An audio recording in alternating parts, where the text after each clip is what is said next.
और जिस काम से आपका पेट पलता है ना सर, घर चलता है, उसको कभी गलत मत बोलना और कभी उसकी बुराई मत करना उस काम की। धंधा तो कभी बड़ा होगा कभी नीचे हो जाएगा, ये थोड़ी जब नीचे हो जाएगा तो काम बेकार है।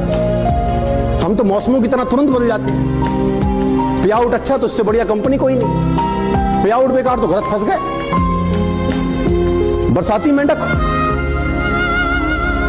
तो मैं आपसे सिर्फ इतना बताना चाहता हूं सर, जिससे पेट चलता हो, पेट पलता हो, आपका रसोई चलता हो, उस काम के लिए और हमेशा